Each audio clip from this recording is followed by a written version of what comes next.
Good afternoon or evening, everyone. I'm Jane Dixon Weber, the Director of Education and Support Services at the National Fragile X Foundation. I would like to welcome you to this evening's webinar, Medication for Individuals Living with Fragile X Syndrome. Dr. Craig Erickson is our presenter this evening. Before we begin, I want you to know these webinars are made possible by your donations. Thank you for your ongoing support. We have a 10 to 15 minute presentation, and then we'll take questions for the remainder of the time. You can ask a question on the right side of your screen, and I'll be reading the questions, but many of you have also submitted questions, so I'll be alternating with questions that I've also received. Now, I would like to introduce Dr. Craig Erickson. He's the Director of Fragile X Research and Treatment Center and the Associate Professor of Child and Adolescent Psychiatry at Cincinnati Children's Hospital Medical Center. He provides clinical care for persons of all ages with Fragile X syndrome. His research focuses on targeted treatment development in Fragile X syndrome, including work to develop biomarkers to use in Fragile X targeted treatment studies. For the sixth time in as many years, welcome, Dr. Erickson. Thank you, Jane. I always enjoy these discussions, and I'm not going to spend a lot of time on my initial summary. I always like to give a little bit of an update on what we're doing to change outcomes with our research, and I'll just do that quickly, and then I love taking a ton of questions. So, first, we really think that excellent treatment involves innovation, research, and really supporting families. And I think with that said, I'm going to mention a few projects in this wheelhouse. Are we getting some feedback at all? It sounds okay to me. Okay, good. So first, we're doing work with Dr. Ernie Petapati in our group on transcranial magnetic stimulation, which looks at how the brain works using magnetic pulses to understand brain function. And pretty much anybody who does not have a seizure disorder ages 8 to 55 with Fragile X syndrome is eligible. It's a real way to individualize understanding of how someone's brain is operating. And basically this picture here shows the coil magnet. There's a recorder on the finger and a stimulator machine. And we're able to use this to look at how brain cells are connecting.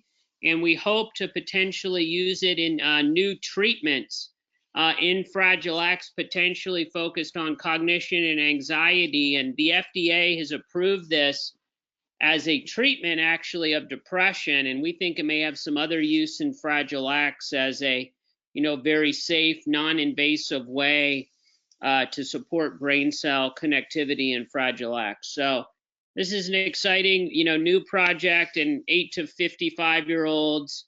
For anything we're doing, if folks email us at fragilex@cchmc.org, that's at the bottom of a lot of the slides, we can get them more info. So that's what we're doing with magnetic stimulation in Fragile X, which is really unique.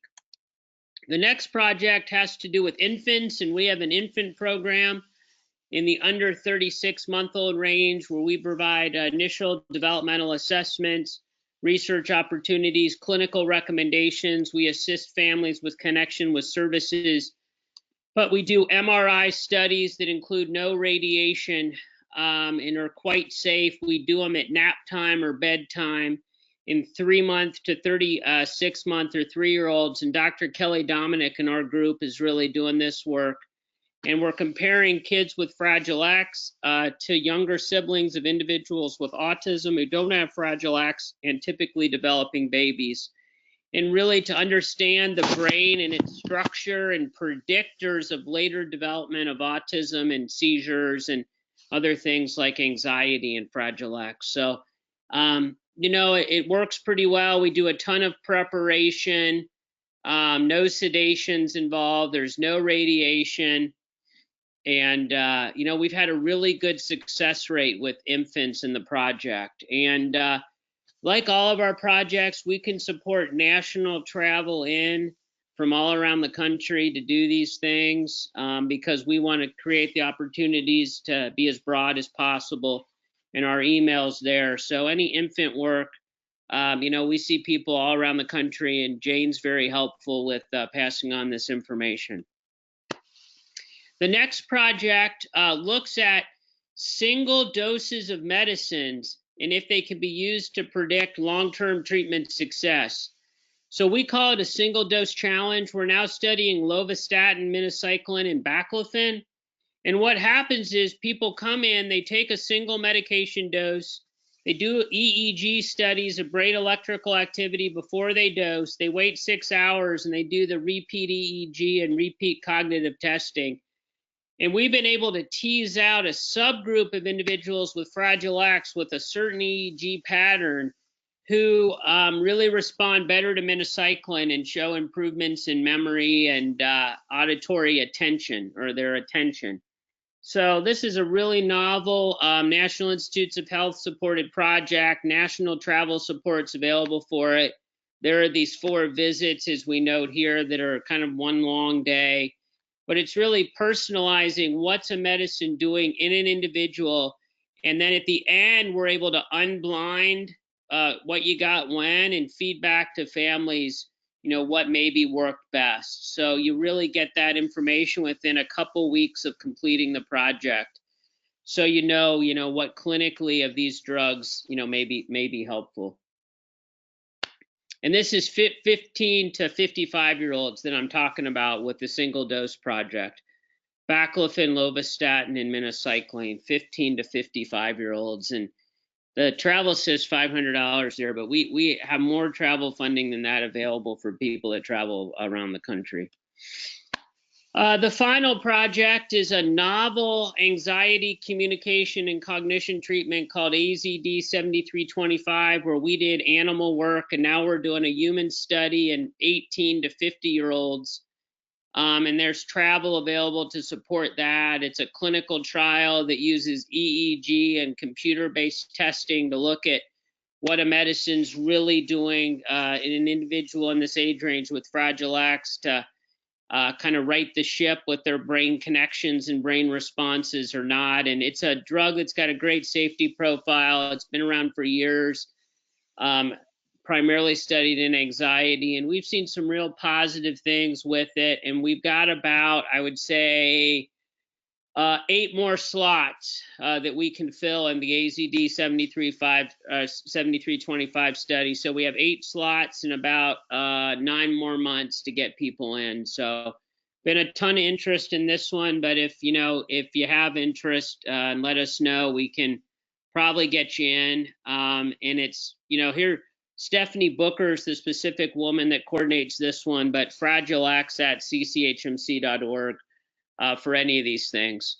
So this is it, our email address. We have this and more. We facilitate travel from folks all around the country on a regular basis, and we've got about 460 plus families we're serving of all ages, and probably get about 6 or 8 new families a month. So it's just really growing by leaps and bounds, and we're incredibly appreciative of that. We appreciate the international meeting being in Cincinnati, and hopefully a lot of folks listening in, at least some, had a chance to participate in that great meeting. So, I'll move on now to the message at hand for us, which is really medication questions in Fragile X. So with that said, Jane has asked me to initially discuss aspects of metformin and CBD, or cannabidiol,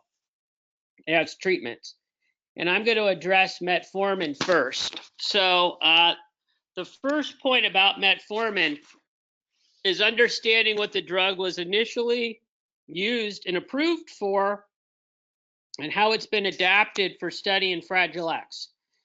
So it's a drug that's FDA approved to treat type 2 diabetes, or essentially trouble with regulating your body's sugar that develops sometimes later in life, often in individuals with obesity concerns, sometimes without. And it's an oral medication as opposed to an insulin shot to treat type 2 diabetes.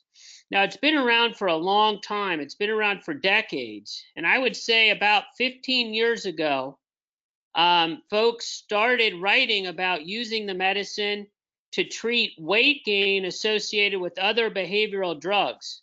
So many of you out there may have children that have gained weight on medicine. A lot of our medicines, such as Abilify, aripiprazole, and risperidone, Risperdal, can cause weight gain. So we started 15 years ago, our group, many other groups in autism and Fragile X and related disorders, of studying metformin, and we saw some positive benefits to weight gain. And we've actually published a paper on youth and adults with neurodevelopmental disorders and their response to metformin when they gained a lot of weight on other medicines. And we've shown, and others have shown the same thing, that the drug is good for kind of blunting or leveling off weight gain from other medications, including in people with Fragile X and autism and other kinds of developmental delay. So that's the backdrop. And then what's happened more recently is preclinical studies and some limited human studies of metformin and Fragile X, specifically treating some of the brain abnormalities and behavioral concerns such as anxiety in Fragile X syndrome. And Rondi Hagerman, I think as many people know, has been doing a metformin clinical trial at UC Davis Mind Institute in Sacramento for some time. We get asked a lot about age and dosing. In our clinical practice, if we utilize metformin, the things that make it a little bit tricky are that the liquid is sometimes difficult to obtain, so dosing in younger kids can be a challenge. The pills are relatively large, and if you crush them, we've had feedback that they taste really bad. With that said, I've got a lot of patients that have taken it for the weight gain reason. I've got a lot of patients that have taken it because they want to try it related to Fragile X, and they've taken it okay. Typically, when asked about dosing, in kids that are about over 10 to 12 years of age, we start 500 milligrams with breakfast or dinner, one of them, for about 2 weeks, and we add 500 milligrams every couple of weeks till we get to 1,000 twice a day. And it comes in 500s and it comes in thousands. Now, one of the primary concerns related to tolerability, if people swallow it okay, is it can cause a little bit of stomach upset and sometimes loose bowel movements, like mainly diarrhea. And I would say, I don't know, 10, 20, 25% of individuals we treat. So if that happens, what we normally do is reduce the dose sometimes. Sometimes folks, do okay with a little bit looser bowel movements, especially if they were more constipated to begin with. And that's kind of the biggest concern. There's no need for chronic blood testing on metformin in our clinical opinion. Years ago, there was concern of something called lactic acidosis, which is a buildup of kind of an acid in your blood. But I think that that's incredibly rare, and we don't summarily test for that anymore. So, and it's not going to cause your sugars to drop really abnormally low. We don't have that concern. So other than the stomach upset, it's tolerated pretty well.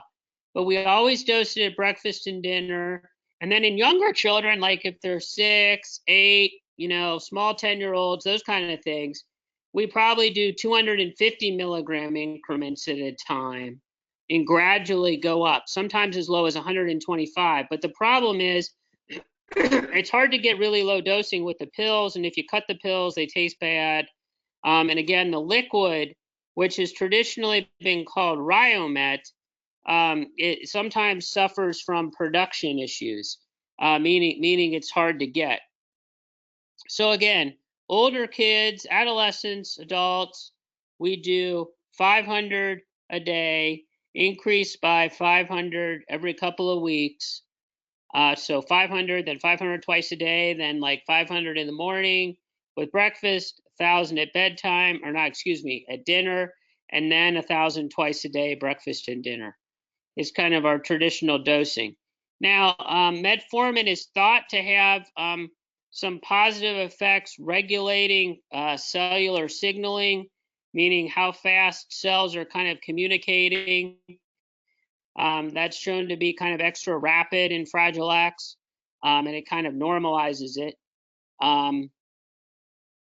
And just to let people know, it's actually FDA approved down to age 10 for type 2 diabetes. But, we use it even I would say younger than that at times.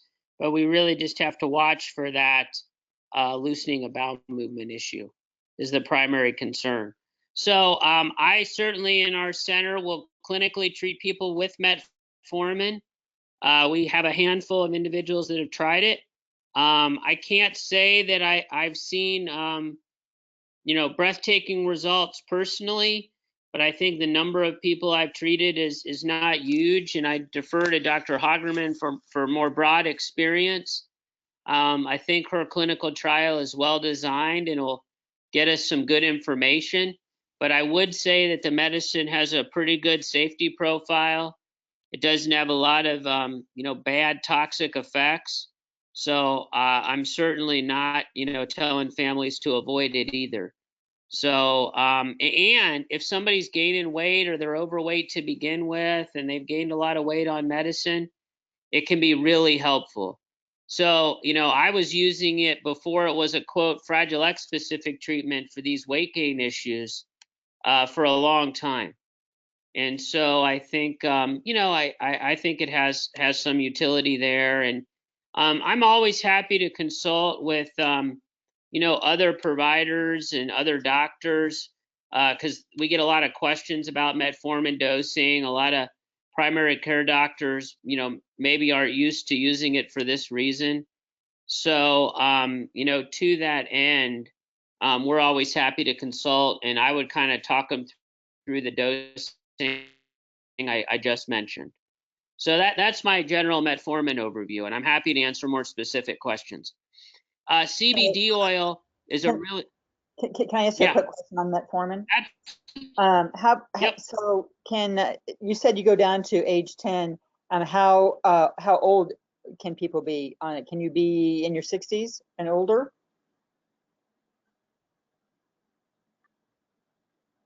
It broke up there a little bit, but it's FDA approved down to age 10, but we probably dose metformin down to age 5 or 6.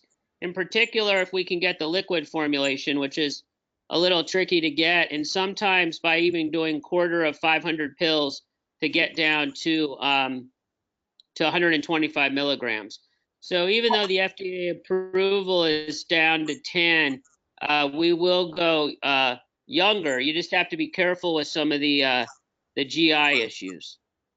How about for older people? And then was there a question about older? Oh, well, there's no worry about older folks. I mean, we'll dose 50, 60-year-olds, 40-year-olds, 30-year-olds, no problem. If your child does, require a liquid, again, it's called Riomet, RIOMET. It is 500 milligrams per teaspoon, which is 5 milliliters. And the only issue can be sometimes it's hard to get. There from time to time have been shortages of it. But and I recommend that you get it flavored by the pharmacy because feedback I've had is that Riomet liquid is a bit bitter tasting. But if that's a better option for your child than a pill, consider it. And you can adjust the dosing of Riomet really low, which can be good for younger children, where it's hard to get down to like 125 milligrams starting dose if you want to dose like a 5-year-old. So. And you said that Any other metformin specific? related to so if families want to try this with their child and they go to their primary care doctor, should they have their primary care doctor reach out to you if he has questions? Yeah, that's fine. Yeah, absolutely. Or families reach out to me all the time about metformin. And, I can kind of type up what I said if that's helpful. It's basically that, definitely post-pubertal adolescents and adults, 500 milligram increments up to 1,000 twice a day. Younger than that, we about halve the dosing. And then you got to watch the GI effects. But I'm happy to talk people through that.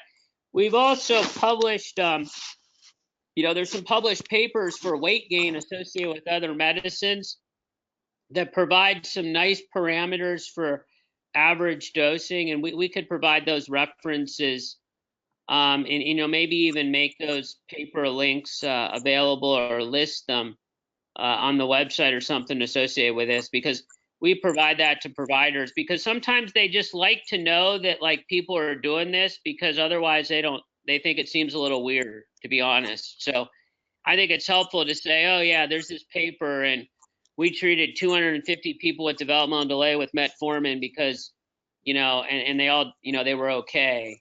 I think that helps local providers feel more secure. I mean, it's one thing for me to say it, but maybe they don't know me. But if they see what we've written, I think it's helpful, and we can help provide that too. And then could you just quickly, because I think you mentioned it, discuss what effects it can have other than weight issues, what it is supposed to do or have seen in people with Fragile X syndrome? Yeah, well, the hope is that it helps some of the core symptoms and features such as anxiety, aspects of communication. We've had a couple of families talk about their child just being less on edge. And then, hopefully over time, potentially have cognitive benefit. And I think Rondi's trial is really going to define those specifics. But I would put it in the arena of available, quite safe, certainly something you can consider, but it's not been obviously definitively proven effective yet. So that works in progress.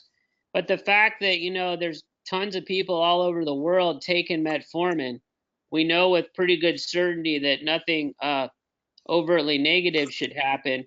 We got to watch the stomach issues and the loose stools, but it's easy to get, and it's dirt cheap too. So you don't have to worry about high insurance copays, especially for the pills.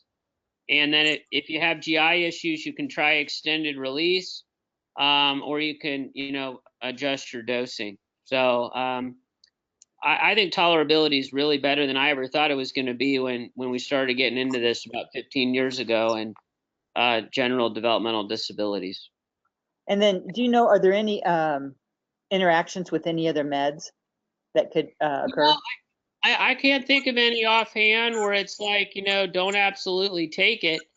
If you're on other diabetes medicines, certainly, you should do that under very careful advice, because, it could potentially alter your sugar levels if you already had that concern. But no, there's not a lot of like, you can't take this common medicine with it, or bad interactions, or a lot of drug compatibility problems. I mean, we have people that take it with antipsychotics, they take it with SSRIs, they take it with stimulants, they take it with pretty much anything you can imagine. And they do just fine. So I think it's quite well tolerated and mixes well with other things.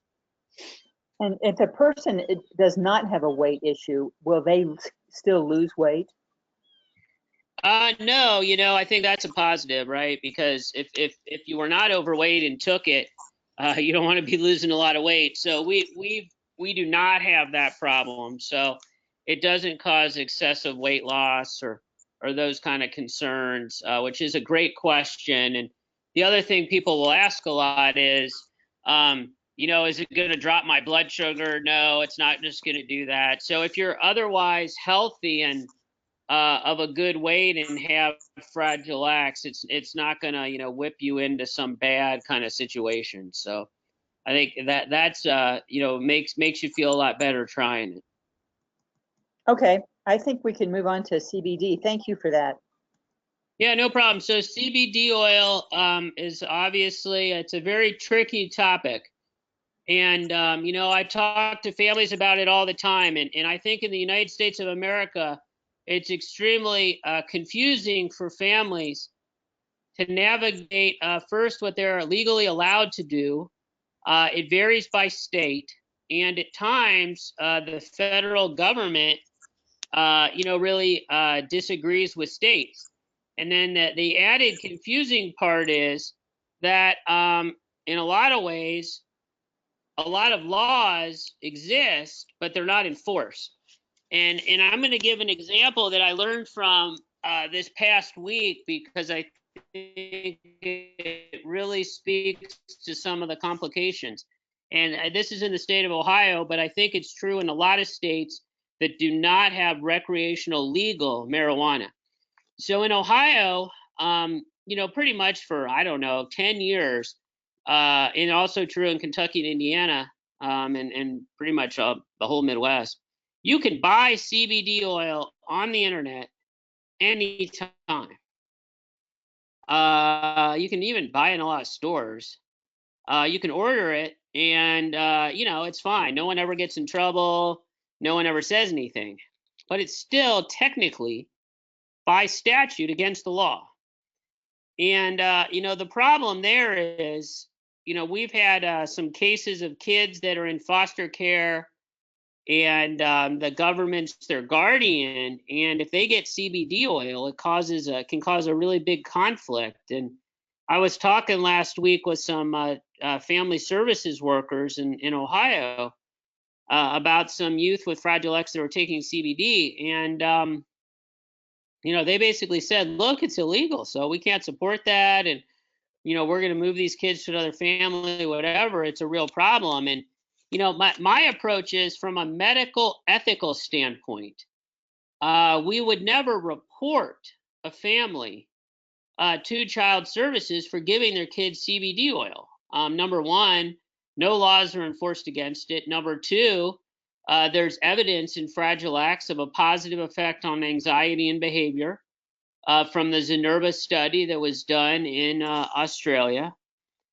So we're never going to report people. So, if you tell me that you're giving your child cocaine or heavy opiates or something, that's like a reportable offense. CBD oil, we'd never report that. But that's our medical ethical stance, which is different than the law in some ways. So in the same way, as a licensed physician regulated by the state of Ohio, and I have a license in Indiana, I can't medically recommend something that is technically illegal. So it's a really tough situation. So what I will say, though, is that there is mounting evidence that cannabidiol, which is not THC, which does not have any hallucinogenic abuse potential, but does come from the marijuana plant, has significant evidence that it may help behavior in Fragile X syndrome. There's an FDA approval that cannabidiol treats certain forms of epilepsy and is recently FDA approved. But yet we still have that technical legality in many states against it. And despite that, anybody can order it. So the questions we always get are, well, what kind do I get? How do I know what's in it? Those kind of things. And the truth is, there's no right answer. The other truth is the dosing that you can commercially buy online is extremely low compared to what Zenerba is studying. So it's kind of along the lines of, you could give your kid hundreds of dollars, $500-600 of cannabidiol oil or liquid every month, and you may only get 10% of the dosing that we're going to be studying in a clinical trial, in a multi-site trial with Zenerba Pharmaceuticals. So, it's really hard. I'm not going to tell families not to do CBD oil. I'm not going to specifically recommend it. I'm going to say that there's some evidence that it may have some positive effects. I personally think its safety profile is excellent. The risks associated with its use are very low. So I don't think there's a real safety issue. But I must say that, the trace THC that may be in it could potentially show up on a drug test, which is, unfortunate because you don't know exactly what you're getting. But I would never, look negatively or report on a family that told me that their child was taking this, because I do think there's medical logic behind it, though we can't specifically recommend it. We can do our darndest to do a good clinical trial of cannabidiol gel sponsored by Zenerba. But I'm going to be honest with that too. And the federal government is, got a massive amount of regulation about studying cannabidiol, even though what's studied has no THC in it. I mean, we're being regulated trying to do this study in youth, the equivalent to if we were studying like cocaine or methamphetamine. So I think the moral of the story there is there's just a lot of socio-political turmoil and stress that's making it really hard to do this good work. And so, I encourage anyone, in the Fragile X community to, feel free to share with any of your representatives or politicians or whomever that, you want the government to be more open to this research, because I can't tell you the number of hoops that we're having to jump through to study it is literally is crazy. And it's just a vestige of the fact that certain laws have not caught up with the science. So it's, we're eventually going to get there, but I mean, months and months of delays is really a challenge. And then you add to that the fact of some of these antiquated state laws about the illegality of cannabidiol, makes it really hard. So, but if you were sitting with me in clinic and told me, hey, what about CBD? I would say it's safe. There's evidence to support its use in Fragile X for anxiety and behavior. There's evidence it can treat epilepsy. If folks are ordering it and giving it to their kid, I'm going to tell them the dosing's probably way lower than what may be effective. But we're not going to go rat people out, because I think it's there's real logic behind it. So, and I know, Jane, you've had some specific information from Colorado where cannabis is recreationally legal, so it may be a little different. Well, but going, I mean, and that's true. So I actually went into a dispensary one day to ask about CBD with no THC. And so in a dispensary, the only CBD they have always, they don't sell any products without a little bit of THC in it. And I said, how can you find straight CBD with no THC? And they directed me to, a local store that had some. But even again, when I went in there, they said that it doesn't have THC, but like you said, you really don't know what you're getting.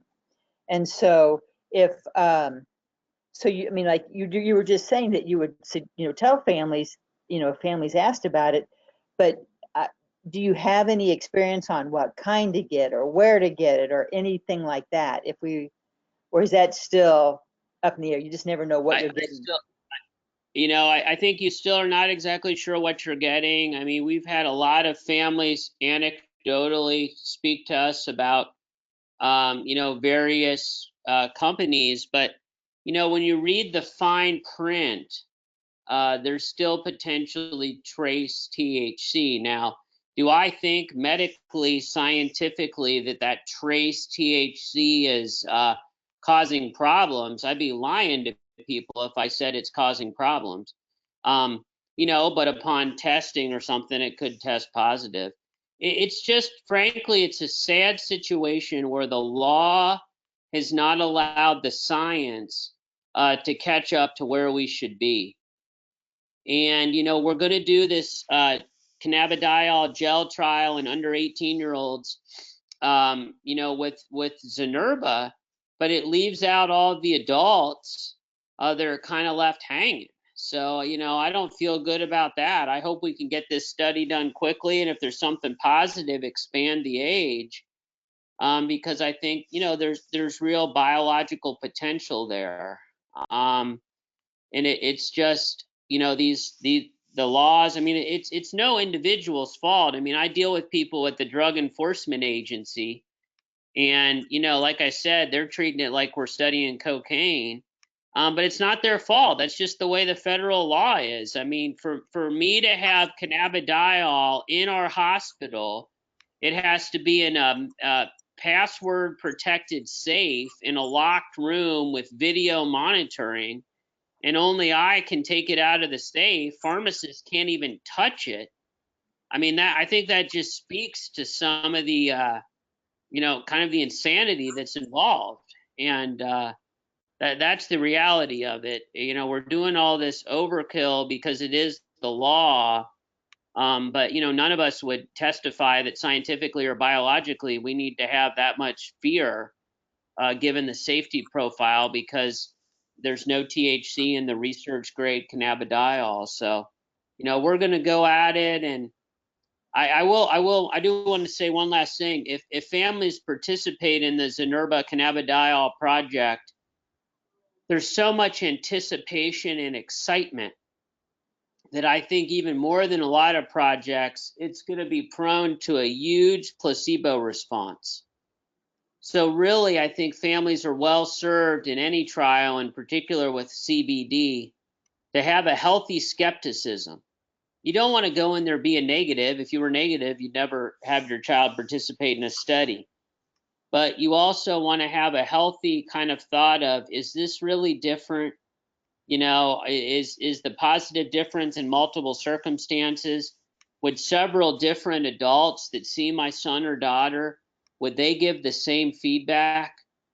That really can kind of help with limiting some aspects of placebo response. And so I really recommend that with this CBD work and with any trial. Same thing with metformin. Clinicians, we want people to get better. Parents and family want people to get better.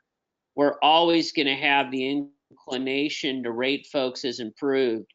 But the problem then is we can't detect a signal in a study if 40 or 50% of the people on placebo also reportedly were, quote, better. So I guess that gets off the CBD topic, but I think it's really germane to CBD because there's so much excitement about it. We've talked about how hard it is to get. So I think that we need to be really, really careful with that. Could you talk just a little bit more about what might be involved with the trial and where it's going to be and how soon we think it's going to happen, and as much as you can tell us at this point? Jane, it broke up there for a second. Were you asking me about the Zynerba trial or other regulatory things? Yes. Well, what can you tell us about the Zynerba trial? When it's going to start, where it's going to be, what all it's going to be involved? I don't know what all you can tell us right now. Yeah, I mean, I don't have the site list, but there's sites all over the United States of America, so you shouldn't have to travel too far once they get started. I'm telling people here in Cincinnati, Ohio, if you would have asked me in August, I would have told you I was starting by Halloween. Well, that ain't going to happen because of delays and federal red tape. I'm now hoping to start by the end of calendar 2018. And with the holidays, probably starting rolling in January 2019. That's my personal goal. I think a lot of sites may be similar to that. Some may open a little bit earlier, some may open a little bit later. And again, it's not sites' fault, it's not Zynerba's fault, it's not even the federal government's fault. It's just the layers of law of legality are really the delay. So that's my time frame. I'm running at least 2 or 3 months behind where I would have told you in the summer we would be, because it's so slow. I mean, for example, this is, it sounds absurd, but to do a CBD trial in the state of Ohio, I literally have a dangerous drug license that I have to display. So in my office, I truly, on my door, it says like Dr. Craig Erickson, state of Ohio, licensed to distribute dangerous drugs. I mean, that just speaks to how this is being handled and why it's taken way longer than it should. So, in a day and age where we have like recreational marijuana, we have medicinal marijuana, even here in Ohio, the research red tape is really thick. And so if people want to go ahead and start registering or get on wait list right now, what's the best way to do that? Well, I mean, we keep our own internal wait list. So I got a list of folks in our area that want to participate.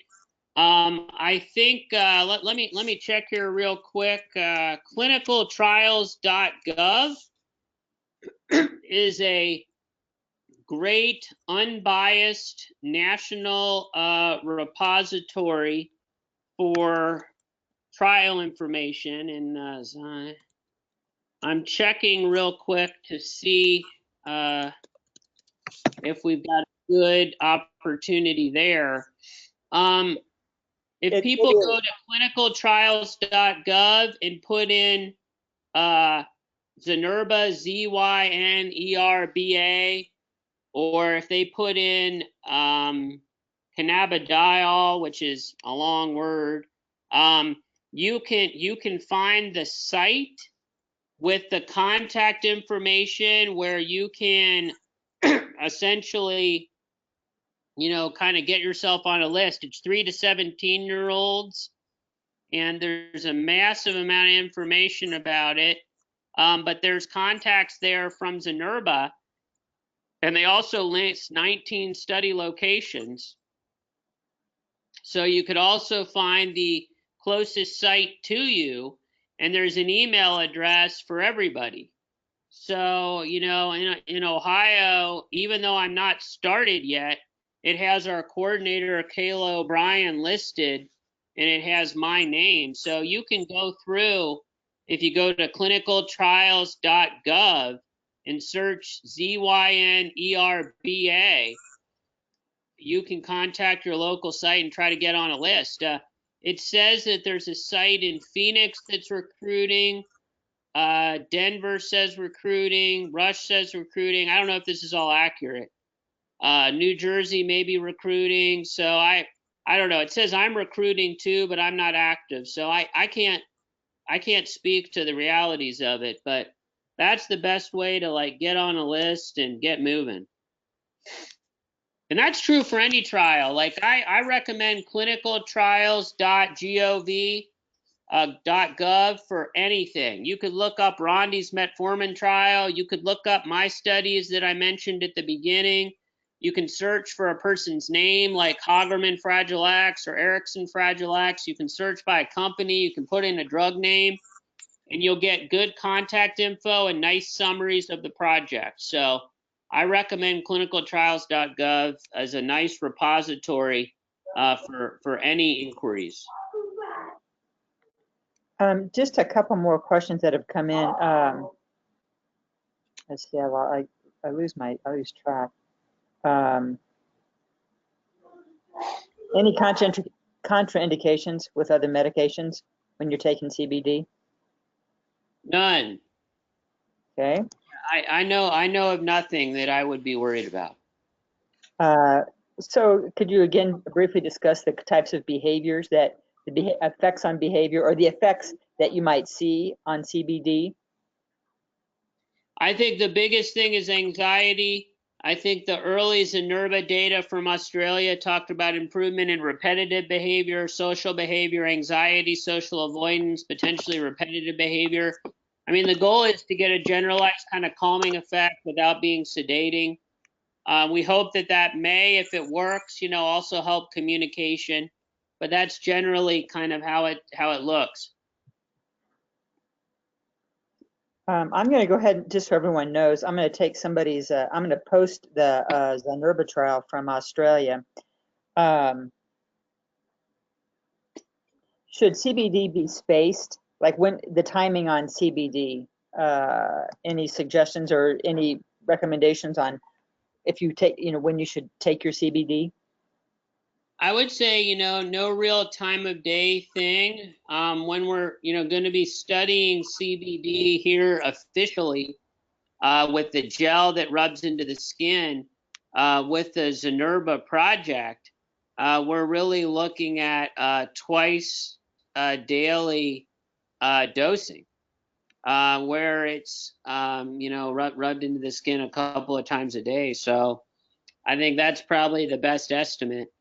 I don't think we have a great, idea of other formulas like tinctures and oils and stuff. I think the field just doesn't know, to be frank, how often you should take it and those kind of things. Okay. There was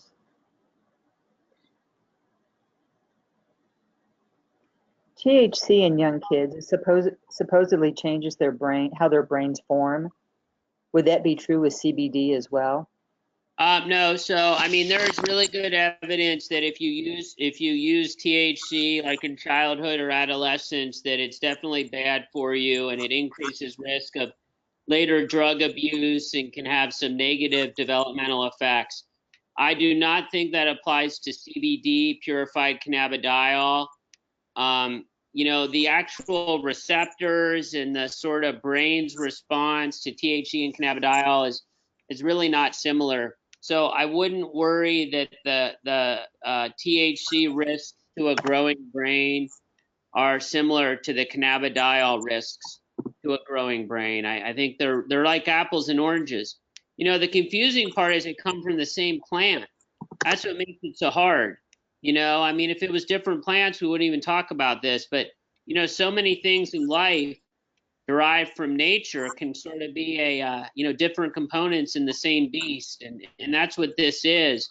But no, we would not have similar risks with CBD itself. So again, I am posting you can find the list of centers for the Zynerba trial at clinicaltrials.gov, and you put in Fragile X syndrome as the condition, and then type in Zynerba as the company doing the clinical trial, and you'll be able to see the sites. And like Dr. Erickson said, they're all over the country. You'll be able to find one near you. So here's kind of if I'm scheduled to go to a clinic in Ann Arbor and they're not doing the trial, can I still reach out to Rush or any other clinic to do this?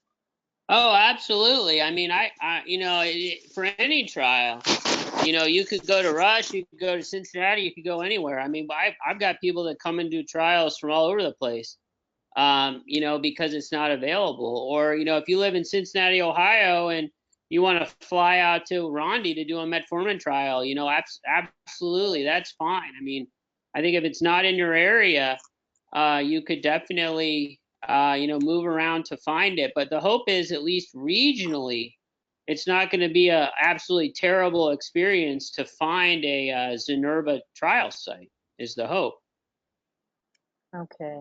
I think we'll move on to a different question. One man wrote in, my son just turned 18. We have not given him any medication at all since birth other than normal cold medications.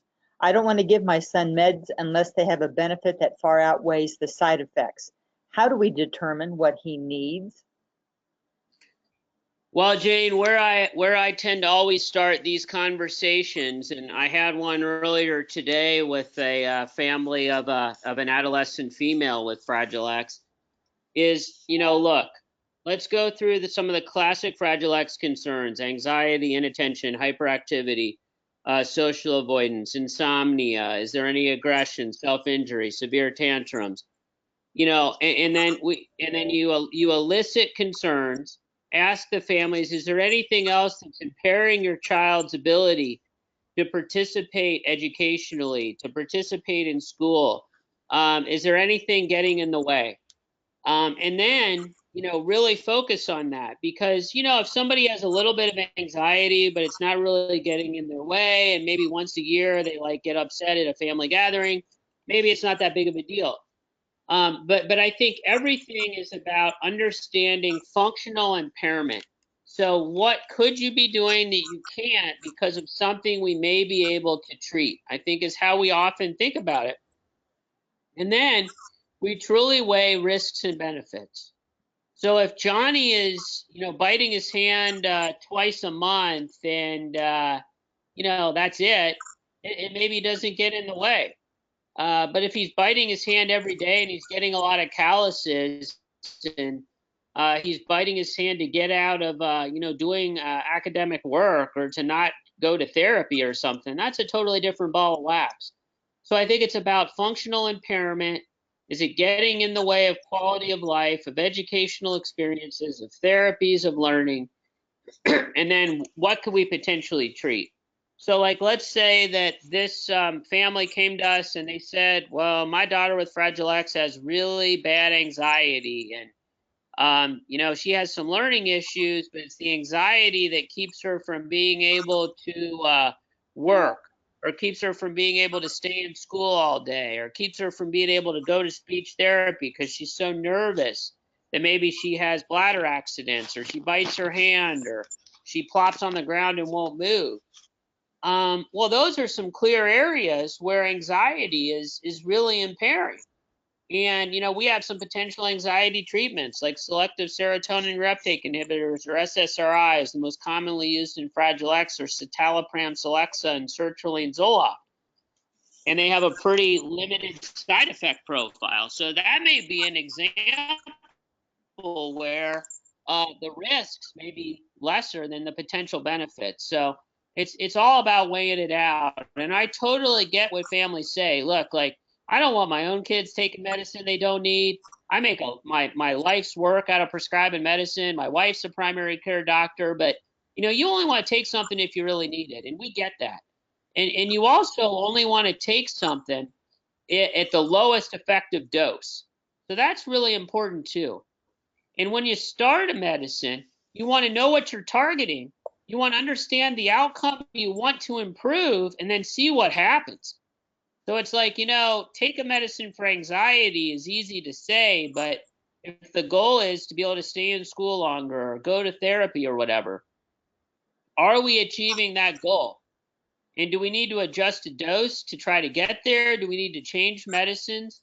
I mean, we don't want people just staying on stuff that isn't doing anything. I think people get on a lot of medicines and they don't really know if it's helping or not.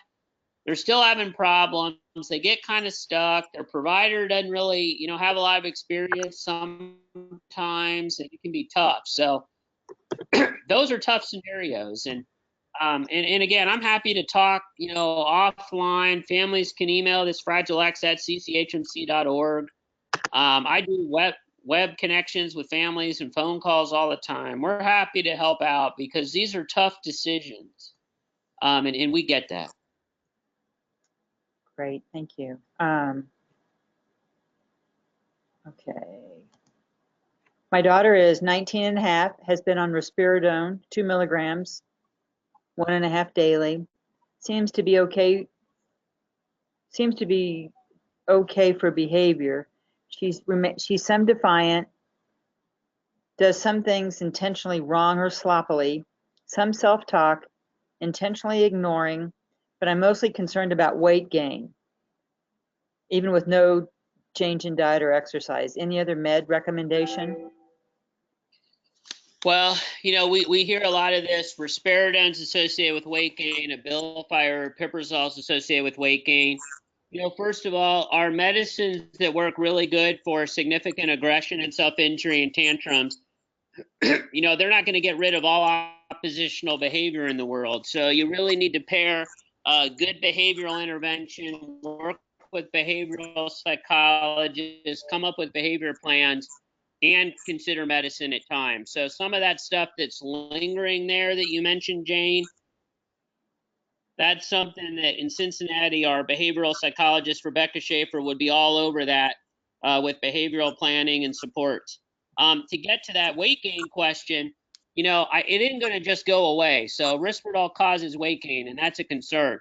So you could do an add-on of Metformin where there's a fair chance the weight may plateau or cause some weight loss, or you could switch to a more weight-neutral medicine. Metformin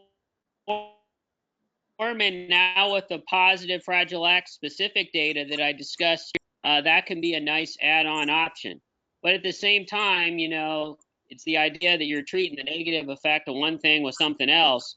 But since it may also specifically help the Fragile X brain, you feel a little better about Metformin add-ons in Fragile X syndrome for weight gain associated with medicines like Risperdal. So, and if we did dose Metformin, we do it the way I said earlier. So for this person, 500 milligrams going up every 2 weeks to a total of 1,000 twice a day, breakfast and dinner. Okay. I don't know the age of this person, but what meds, if any, would you recommend to help speech, articulation, and vocabulary? So, the articulation question is really tough. Sometimes if it's a really rapid pace, like some of our guys talk really quick, like they're mumbling and it's hard to understand, like if it becomes a pace articulation issue, that's probably different than a classic stuttering issue.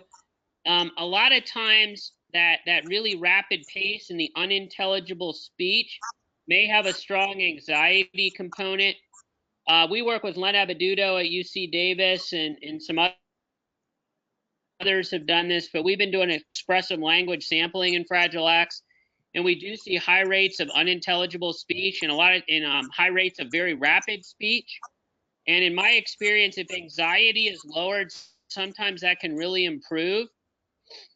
We've also done research that shows that individuals with Fragile X brains don't prepare to speak and don't process your own voice in ways that folks without Fragile X do, and we can see that with EEG study.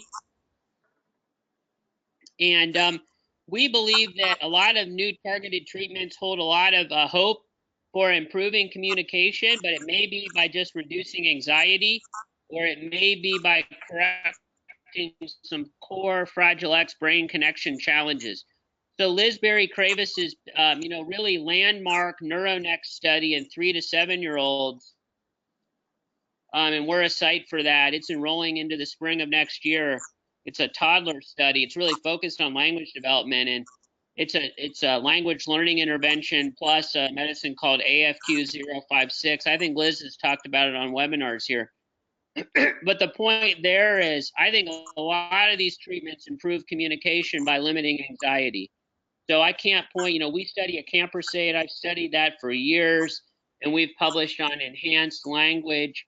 And it may just be if you reduce some of that intense interfering, being on edge, that more communication can come out. You can slow down the pace of speech and understand it better.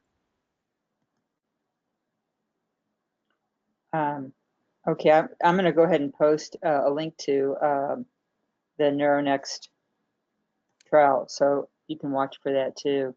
All right, I'm checking. What do you suggest for explosive behaviors when aripiprazole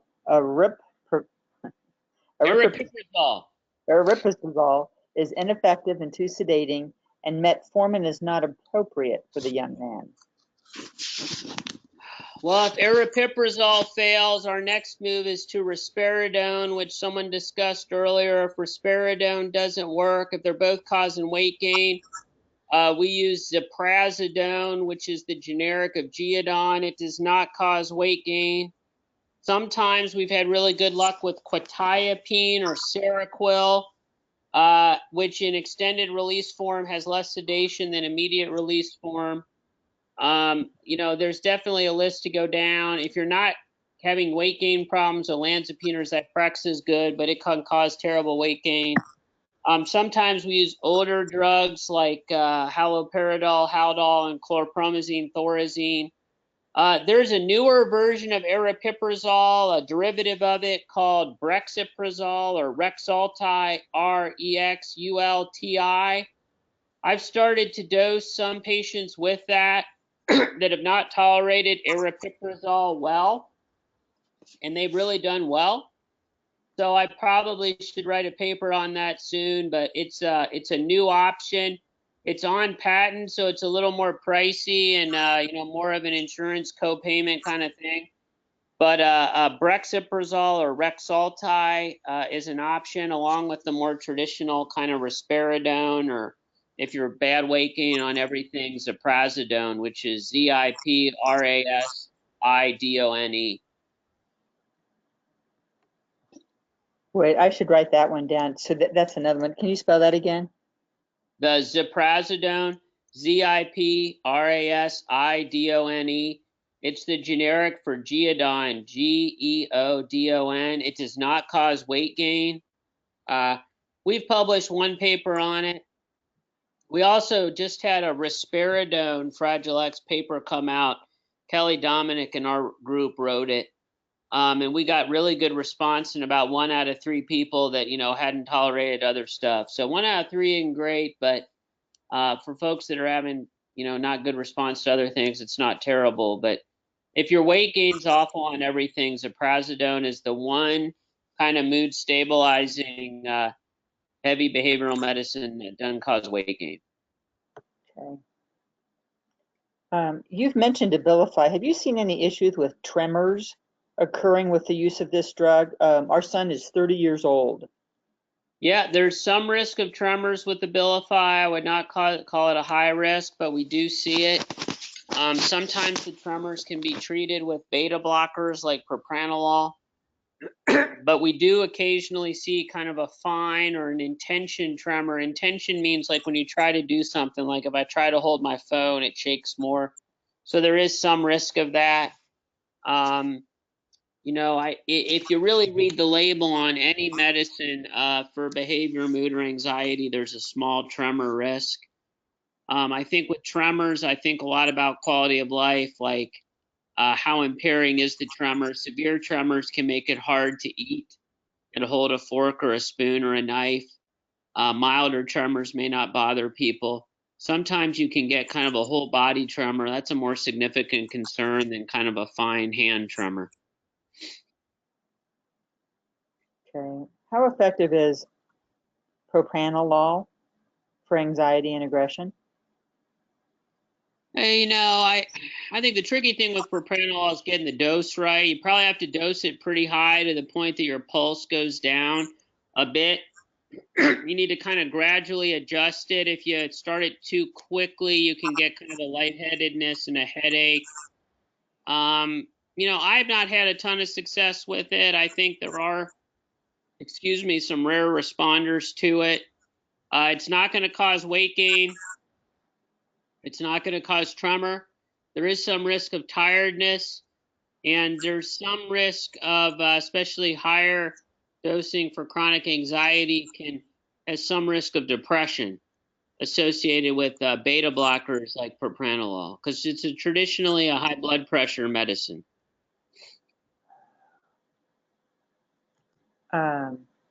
Switching gears just a little bit, I've read that the supplement berberine, if I'm pronouncing that correctly, is very similar to metformin. Have you heard that? They're calling it a supplement berberine, berberine. All right, Jane, I'm gonna look this one up real quick. I think I have seen it before in print. So the question is this the same thing? So yeah, does it do this? Let me get a read on it here. I mean, it's certainly purported to do the same thing. I would have to get back and see, because what metformin does is it reduces the speed of intercellular signaling that's overactivated in Fragile X. And I'd have to look at this mechanism, but whoever asked that question is obviously seen that it is supposed to affect blood sugar. So I don't know, but I would generally recommend this. Unless you've really tried metformin and the GI effects are terrible, I would chase after taking real prescription metformin before I would go for supplements, just because I think the metformin safety profile is pretty darn good. I don't think and I think the supplements, are not, the regulations are less. It's hard to know what you're taking. And I think the berberine, while it's purported to do that, if you were sitting in front of me in clinic, we would say, let's just give traditional metformin a go. But I'm happy to do follow-up, Jane, and message out. I can search the specific kind of biochemistry of that I'm not knowledgeable of. Okay. Any suggestions for a nonverbal 8-year-old? I don't know whether it's a boy or girl who has ADHD. Nonverbal ADHD, 8 years old. Well, we would definitely treat the ADHD first with methylphenidate or mixed amphetamine salts.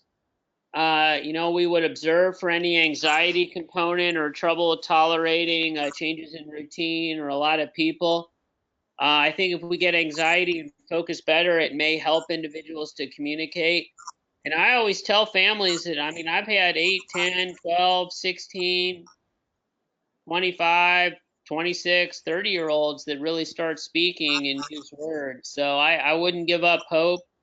I think a lot of our new targeted treatments, in particular, the work with drugs that reduce some of the glutamate overactivity, hold some hope to promote communication. We've seen that with the camprosate.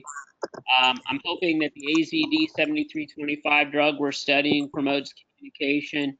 I think Liz Berry Kravis's work with AFQ056 may promote communication. So I would encourage those folks to treat the ADHD, treat anxiety if needed, and maybe consider a targeted drug treatment to try to bring out more communication, because I don't think it's too late. I think that's a key message. So I did post, I'm assuming that everyone, I'm sending it to all. So I have posted the NeuroNext trial. But again, if you're interested, if you have a child 3 to 6 years old, please consider doing this trial.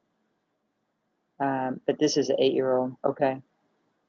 Yeah, the 8-year-old would be Zynerba eligible, and they potentially, Ovid Therapeutics is doing some work in that age range too. But all that cannabidiol we talked about, for a nonverbal 8-year-old would have, real potential if the family was interested.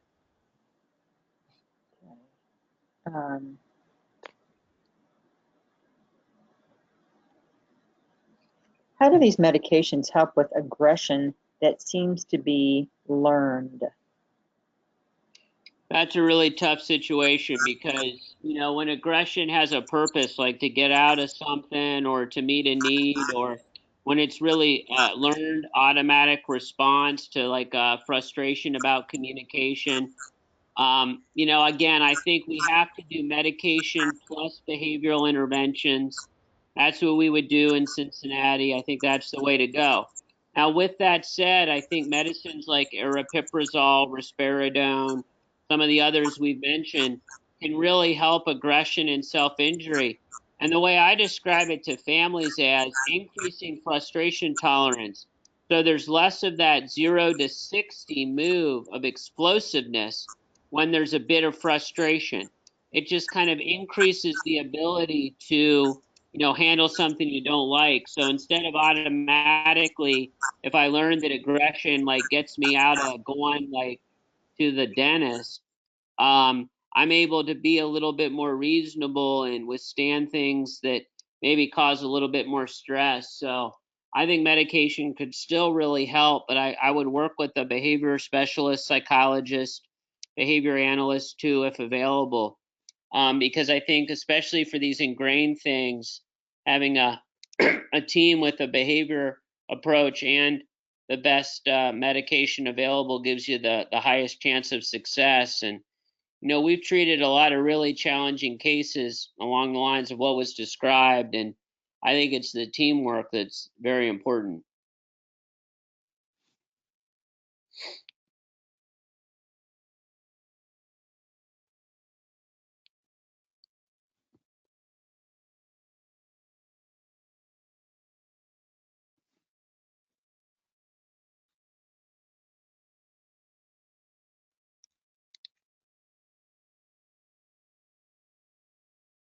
I'm sorry, I had muted myself. Our son is 21 and has been taking Abilify for some time now. It doesn't seem like it's working anymore. He has anxiety and picks at his skin along with aggressive outbursts at times. Would metformin be the solution? If not, what med? Well, the first question is, what's the dose? Oh, on the Abilify. I don't know if you can let me know. Do you know the dose of Abilify?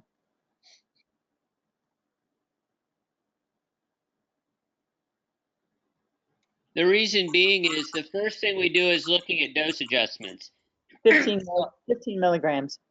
So if you're on 15 and you're that age, we would make at least one move to 20 before giving up on it, if not already tried.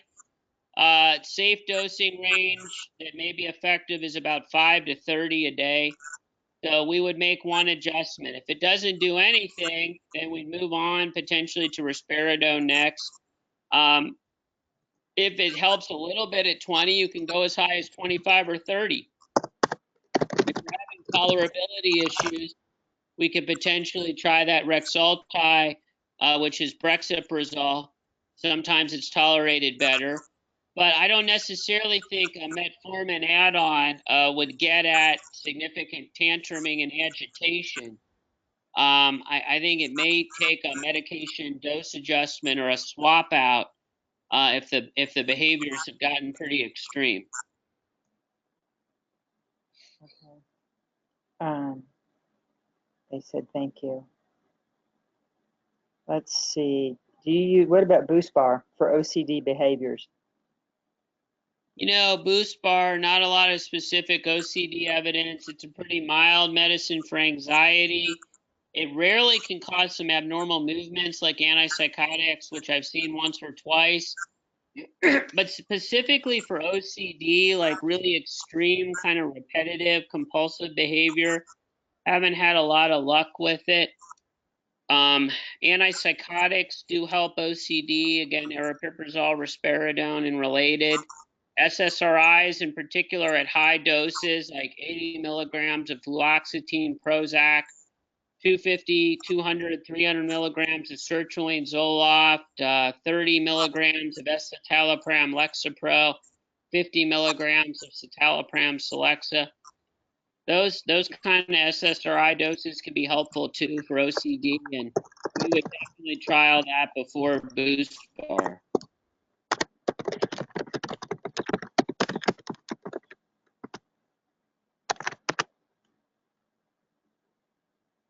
All right. Can you still hear me? I'm going to make sure that we're not.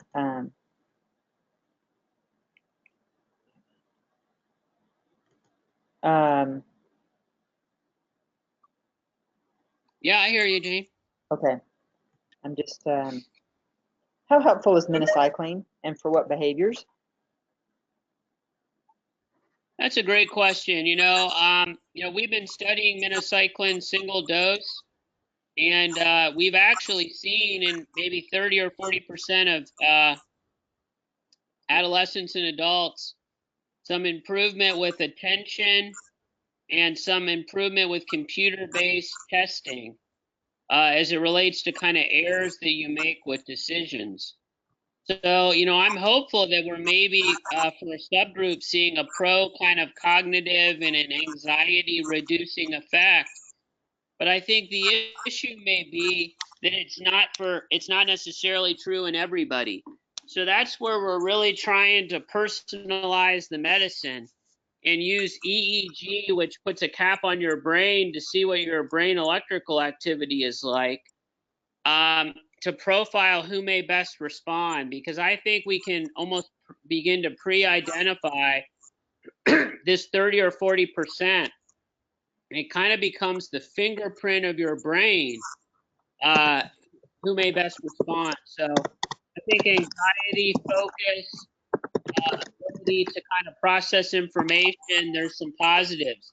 We do think that clinically, people should probably get periodic lab tests because of a rare autoimmune reaction like a drug-induced lupus that rarely occurs. So we get periodic labs on our minocycline cases. But that's my thoughts, and I think that it's all about knowing who's gonna do well with it, and that's why we're advancing science to probe drug after drug after drug in the same person in the same day to see if your brain is having a positive response, to then give you that information to be able to continue with a particular treatment based on your brain's reaction. So that's how we're hoping to advance drug treatment and really personalized medicine, and minocycline's the best example. Well, I had read that minocycline reduces the MMP9 levels, and that's what metformin does. Do they act similarly? No, metformin's not specifically having an MMP9 effect. Metformin has some effects on called ERK, or extracellular signal regulated kinase, which is just how quickly a cell is responding. It's a cell overactivity. It's reduced with metformin. Metformin is also being studied as an augmentative or additional treatment of certain cancers for the same reason, that it reduces cellular overactivity. Not that Fragile X and cancer are the same, but they share some features of cells just being excessively active in the brain, and metformin may be able to tamp that down. So no, it's not really mechanistically similar, but they're both commercially available for other uses: minocycline for acne and metformin for type 2 diabetes, and they both have a lot of safety data, including in youth. So they're readily available to try. So at some point, would it be possible for you to send out a list of meds for aggression with potential advantages and drawbacks to each one? I mean, I guess though you'd also have to put contraindications. I mean, I know Yeah, that that's once. fine. I mean, I think we've written those papers, Jane.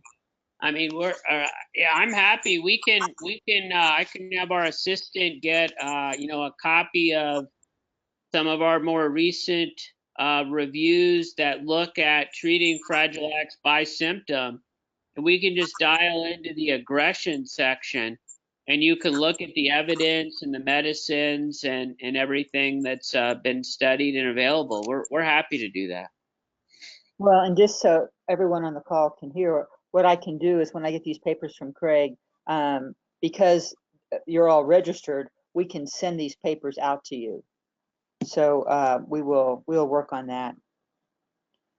Do you recommend Luvox or sertraline? My doctor prescribed Luvox, and I see many use Zoloft.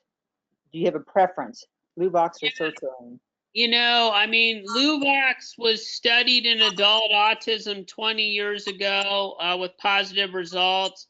But the reason they studied it then is because it wasn't available in America, and a drug company from Europe supported it. So it wasn't a really good reason. Sertraline has less drug-drug interaction. Sertraline has more experience and evidence in Fragile X. I don't think Luvox is a bad drug, but I think sertraline's tolerated a little bit better. Sertraline's less likely to mess with levels of other medicines you're taking too. So if your child is, on a few different drugs, sertraline's going to be a lot easier to manage than Luvox. There is an extended release Luvox, but otherwise you got to take it multiple times a day, which is a pain. And sertraline's once daily dosing. Okay, we're moving to a different one. What meds can you use for a 40-year-old male who has phobias or meltdowns in museums, elevators, airports, long hallways, or stairwells? He refuses to move. So unfortunately, we hear this a lot. We got a lot of guys that can't do elevators, can't do escalators, won't go certain places, and when it gets really bad, we have people that refuse to leave their home, which is a big challenge. So I think if it's risen to the level of a lot of physicality and physical aggression, we maybe try the aggression medicines like an aripiprazole. If it's more of like a plop down, I'm just kind of overwhelmed by anxiety, we would absolutely try the SSRIs first, like sertraline, Zoloft, or citalopram, Celexa. Escitalopram, Lexapro is a pretty good tolerability profile. Those would be our most common first anxiety treatments. I think they're pretty safe. I think in that age, we can adjust the dosing probably every few weeks. And you don't stop treating until it gets better. And if it doesn't get better, you move on to a new drug. So, that kind of stuff can obviously really get in the way of quality of life. So we would pretty aggressively treat it. Okay. Is CRISPR only a research tool, or does it have potential therapeutic role? Well, the short answer is it's a research tool that we hope can maybe develop a therapeutic role. This gets on to the topic of gene reactivation strategies. And I get asked a lot about why don't we just give people the protein? Well, the issue is if you just give somebody the protein, you can't get it inside the brain cell. It needs to get into the cell and then be produced so the protein, the Fragile X protein, can regulate other proteins. So what CRISPR does is it kind of goes into a cell and tries to cut out or delete, in this case, the repeats.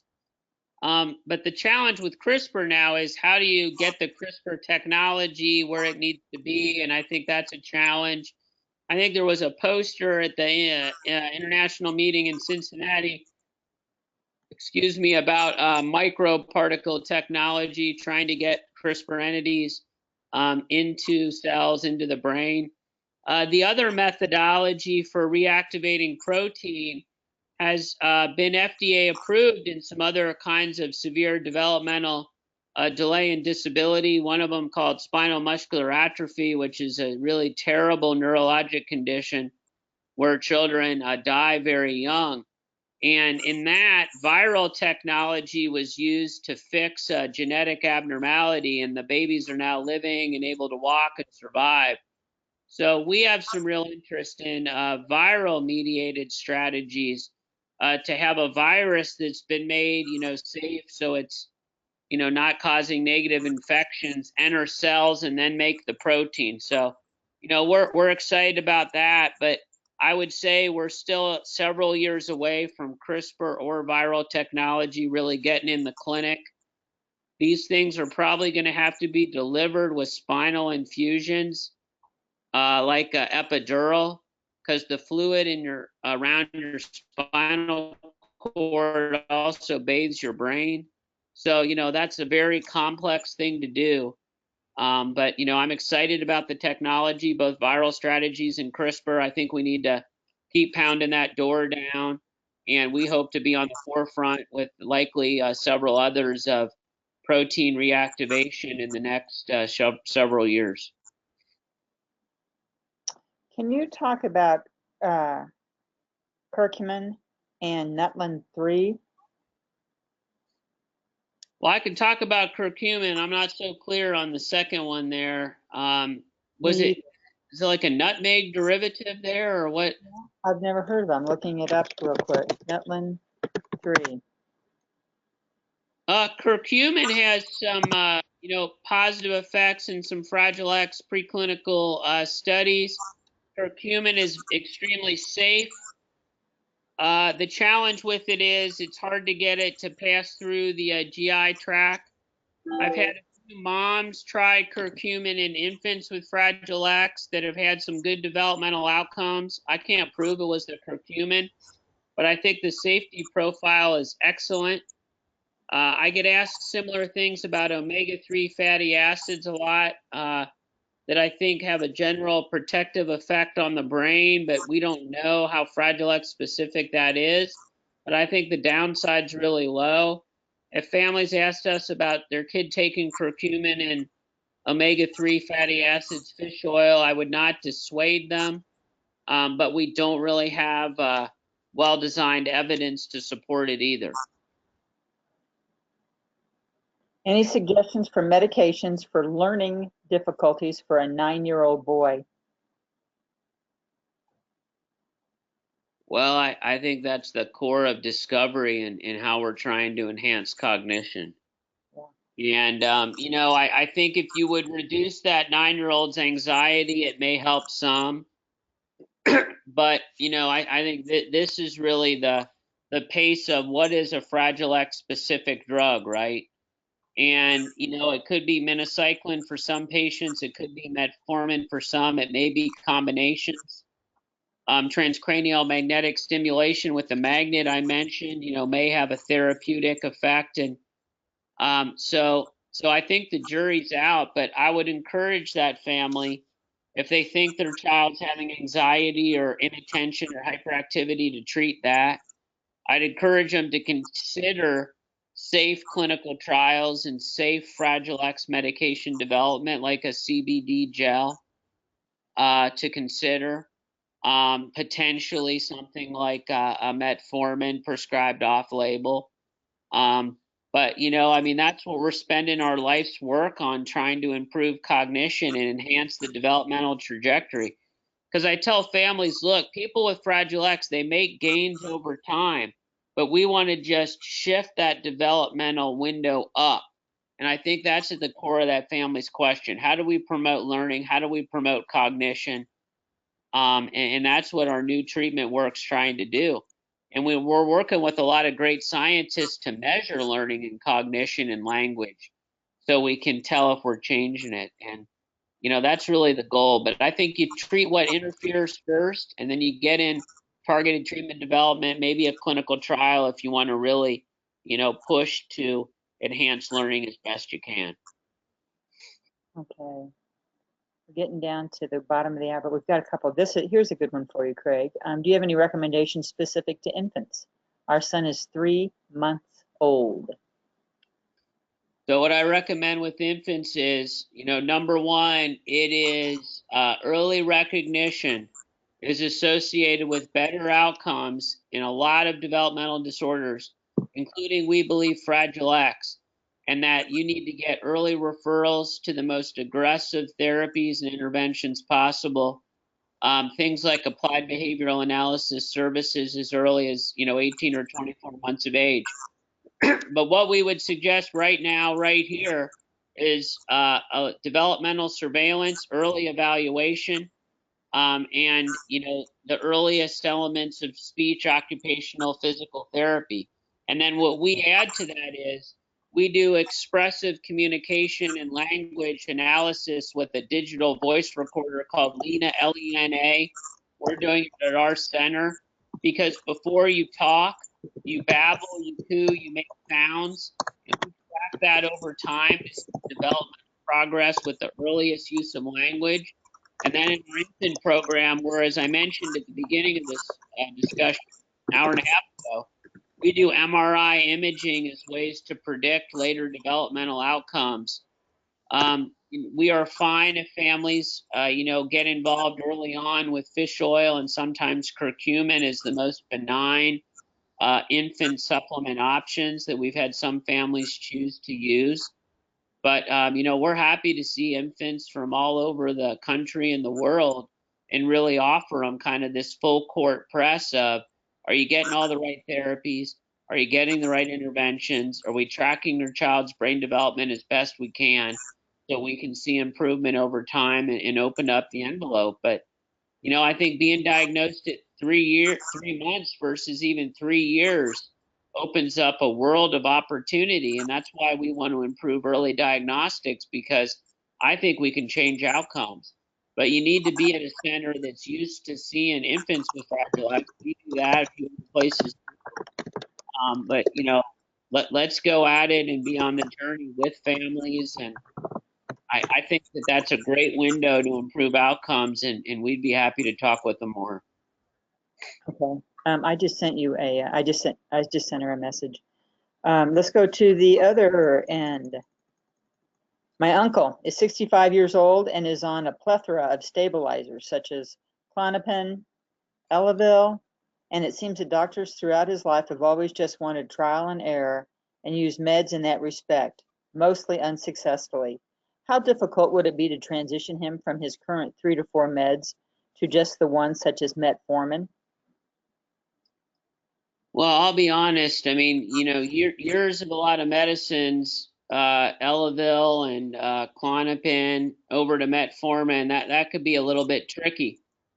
What I do think you could probably do is go from 3 or 4 behavioral medicines, including some old drugs like Elavil, and maybe get on 1 or 2 medicines. A classic medicine for anxiety, like a selective serotonin reuptake inhibitor, depending on the behaviors, potentially a mood stabilizer in the antipsychotic class, like aripiprazole. But the person's right. A lot of older people get on layers of drugs. You don't really know what's going on. They can have a lot of side effects. When you get in your 60s and you're taking Elavil and clonazepam, you can have some negative cognitive effects of those. You can have lightheadedness, headaches, dizziness. So there's a lot of potential risks too. So I'm not saying you could get that all flipped over to metformin, but I think you got to ask, what's this drug doing? Why are they on it? Is this the right dose? Can they get by on less? Is there still room to improve? Are there safer options? That's a drug list. I'd be happy to have those people reach out to me specifically, Jane, and talk to them, because there's going to be a lot of nuance and potentially unwinding years of layers. But that's really in the wheelhouse of what we do. And it's tough, and especially in older adults, not just in Fragile X, older adult mental health in general. People sometimes get on a lot of stuff, and they can even get, have negative cognitive effects and stuff from some of the medicines as they progress into their 60s and 70s. I had one come in. I have a topic that we haven't covered yet. Let me see if I can find it real quick.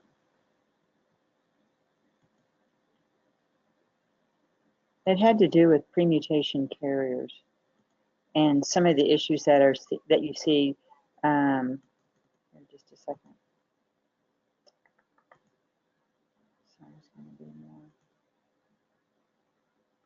Fragile X premutation carriers can also have many challenges. My daughter is a premutation carrier. Are there any specific medications that target insomnia, sugar addiction, OCD, and generalized anxiety disorder? Do the same meds used for full mutation work with premutation carriers? Well, first of all, Jane, I would not say that we have a lot of specific premutation data on those things you discussed. What I would say is I would treat insomnia in carriers in kind of an organized manner. First, are they suffering from any significant depression or anxiety that could have a negative effect on sleep that needs to be treated? Then when we get beyond that question, we typically trial melatonin, then diphenhydramine, which is Benadryl.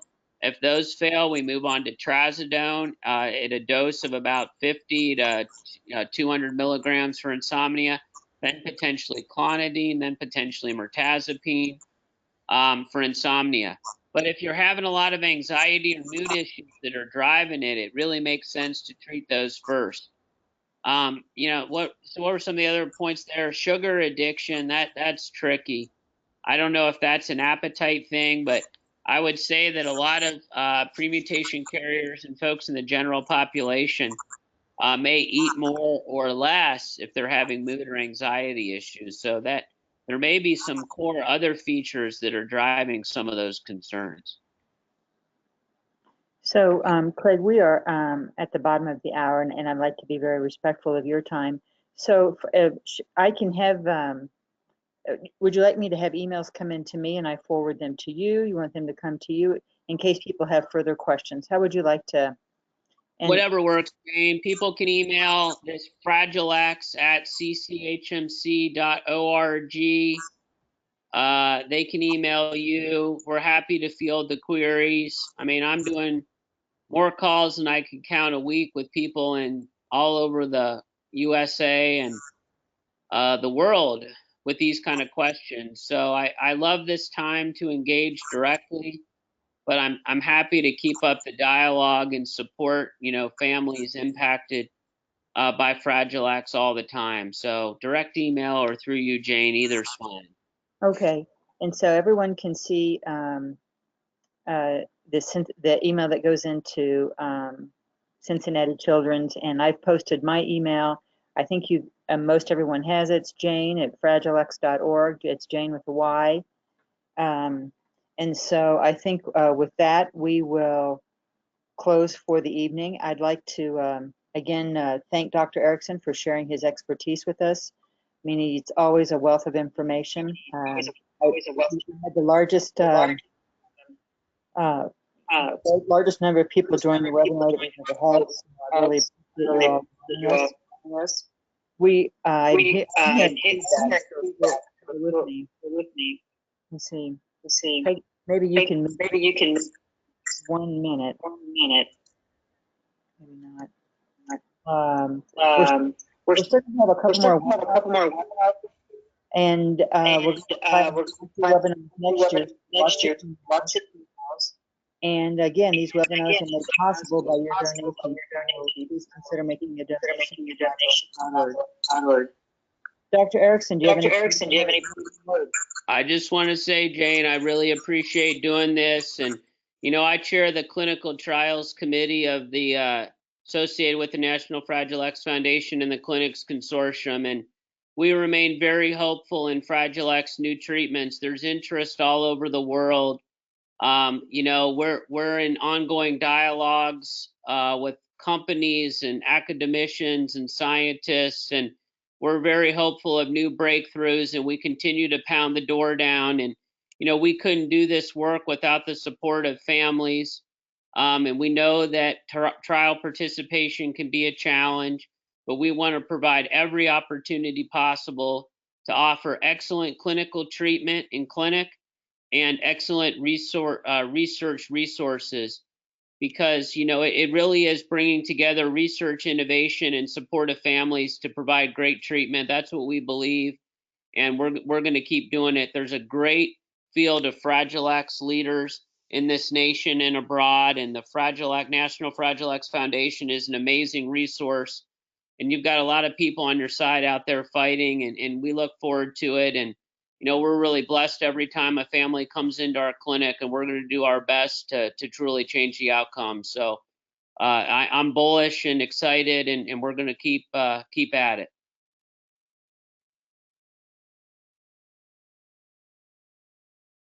Wow, thank you. Thank you. Thank you, Dr. Erickson. You're welcome. Good night, everybody. Good night, everybody. Good night, everybody. I'm here, so I'll let you go. I'll let you Have a go. wonderful evening, and watch your emails. Watch your emails. My best to all. Good night.